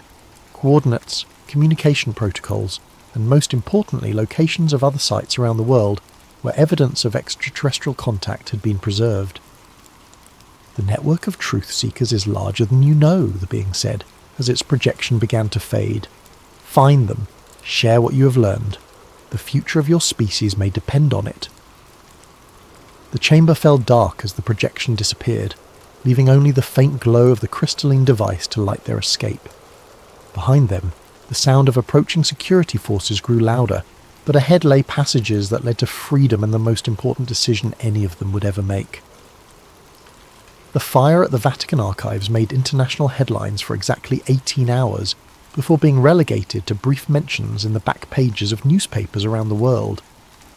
Officials blamed faulty electrical wiring in a storage area, expressing relief that the damage had been contained to minor documents of limited historical significance. The Vatican's publicity machine worked with practiced efficiency to minimise coverage, emphasising that all major historical treasures remained safe and accessible to researchers. Dr. Calder Vance watched the news coverage from a dingy hotel room in Naples, his hands shaking as he realised the scope of the forces arrayed against him. His university email account had been suspended pending investigation into irregularities in his travel documentation. His bank accounts were frozen, officially due to suspected credit card fraud during his trip to Italy. Most disturbingly, his academic credentials seemed to be disappearing from university databases, as if his entire career was being systematically erased. Sister Teresa El-Houri had vanished entirely. Her order claimed she had requested an extended spiritual retreat at a cloistered monastery, but when Calder attempted to verify this, he discovered that no record of such a request existed. The monastery in question had never heard of her, and church officials seemed genuinely puzzled by inquiries about her whereabouts. Marek Colvin was found dead in his Swiss apartment 3 days after their escape from the Vatican. The official cause of death was listed as a heart attack, but Calder knew better. The old Swiss guard had lived long enough to transfer the recorded evidence to multiple secure servers before succumbing to whatever method the Custodes Solis had chosen for his elimination. But Marek's final act had been one of strategic brilliance. The recordings from the cavea lux noctis, along with high-resolution images of the ancient documents and crystalline artifacts, had been uploaded to a network of servers around the world, each equipped with deadman switches that would automatically release the information, if not reset within specified time periods. For 48 hours, the most extraordinary evidence in human history was freely available to anyone with an internet connection. The footage of the luminous being, the translation of Codex DN-77, the photographic documentation of Vatican collaboration with extraterrestrial intelligences, all of it spread across social media platforms, alternative news sites, and academic forums faster than any censorship system could contain it. The response was immediate and overwhelming. Within hours, the files had been downloaded millions of times, translated into dozens of languages, and analysed by experts around the world. Physicists confirmed that the energy readings from the crystalline devices showed properties that violated known laws of physics. Linguists verified that the ancient text contained grammatical structures and vocabulary that predated known examples by centuries. Archaeologists identified architectural features in the background of the holographic projections that matched unexplained elements at ancient sites around the world. But the forces of suppression were equally swift in their response. Social media platforms began removing posts containing the leaked information, citing violations of community standards. News organisations found themselves under pressure from advertisers and government regulators. Academic institutions received visits from representatives of various intelligence agencies, expressing concern about the circulation of potentially fabricated materials. Within 48 hours, most traces of the leak had been scrubbed from major platforms. Search engines returned no results for queries related to the Vatican disclosure. News articles about the story disappeared from archives, replaced by error messages claiming the content had never existed. But the truth, once released, proved impossible to completely contain. Copies of the files survived on encrypted networks, shared through secure channels between researchers, journalists, and truth seekers who understood the significance of what they had witnessed. The information took on a life of its own, spreading through underground networks and alternative communication channels that operated beyond the reach of conventional censorship. Calder's final message to the world was posted on an anonymous blog site just hours before his own disappearance. The post, which survived for exactly 37 minutes before being deleted, contained the coordinates provided by the luminous being and a challenge to anyone brave enough to investigate. They have rewritten salvation itself, transforming divine revelation into institutional control and cosmic truth into religious dogma. For 2,000 years, humanity has worshipped a carefully constructed mythology, while the real divine presence, our true cosmic heritage, remained hidden in underground chambers and classified archives. But the archive remembers. In hidden repositories around the world, the evidence survives. The coordinates I am sharing will lead you to some of these sites. Others can be found by following the connections revealed in the documents we have exposed. The network of truth extends far beyond what we discovered in Rome. I do not know what will become of me, or of Sister Therese, or of the brave souls who helped us expose these secrets, But I know that truth is more powerful than any institution, and consciousness more enduring than any conspiracy. Humanity deserves to know its real place in the universe, not the diminished role assigned to it by those who profit from ignorance and fear. The stars are calling to us, as they have for millennia. It is time we remembered how to listen.